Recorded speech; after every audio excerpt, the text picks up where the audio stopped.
Hi guys, what I selected to research a little bit more on is something that I actually use to enhance my American History 2 courses that I currently teach. I like to include some local history, and after our presentation lectures this week that we saw on some oral history and some local history, I thought this would be a good topic to discuss. I'm from Johnstown, Pennsylvania. Actually, I live in Beaverdale, but it's right down the road from Johnstown. So what I like to include in my American History 2 class is a little bit about the Johnstown Flood. Some of you may know a good bit about it. Some of you may not know anything about it. It's interesting, and we can incorporate local history with oral history, and a lot of people's grandparents, they can go home and ask them where they were and what was going on during the Johnstown flood, and they can come back and kind of have some recall on that. A little background on it for those of you who don't know much about it, and those of you who do, just bear with me. We've had three Johnstown floods. The first was the biggest, and that was in May of 1889. That happened when the South Fork Dam ruptured. It wasn't being properly maintained. We know that now. We had a horrible storm. And the way that Johnstown is actually set in the mountains, think of it like a bowl. Okay, so the water filled up in the South Fork Reservoir. It ruptured. It ran straight down into this bowl. The bowl filled up. Down by the Point Stadium in Johnstown, there is a bridge. That bridge, all sorts of things got hung up on it, and a fire broke out, and that's actually where a lot of the devastation happened. The second Johnstown flood happened in 1936. Once again, terrible storm came through. It rained and rained and rained, and that bowl filled up again.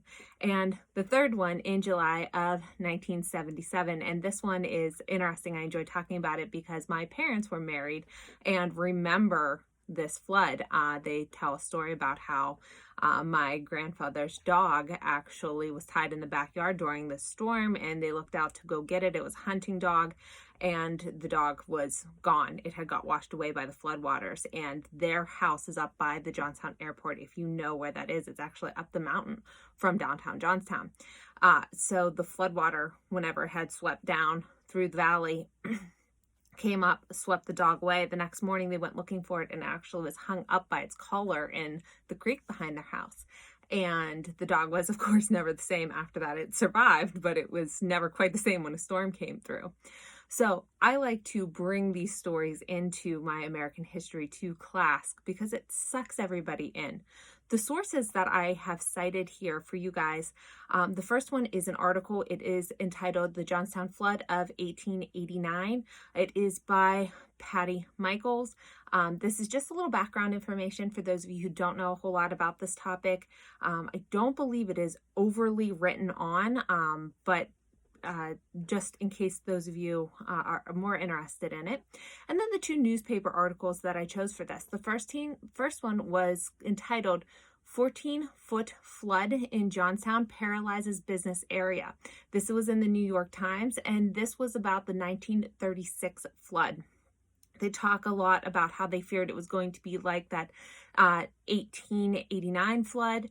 It came through, was devastating to the community, and there was always kind of this false hope in the region that it was never going to flood again, but yet we just kept getting more and more flood. And still, when we get a bad thunderstorm, everybody in this area gets nervous. The second newspaper article is The Lessons from Flood City, and that is by Edward Lieberg.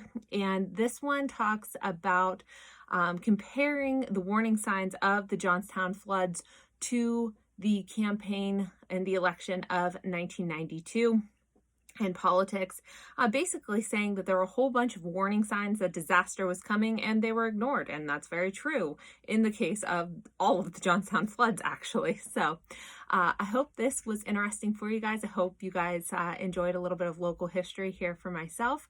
I hope you're all being safe, and I can't wait to listen to your lectures. Thank you.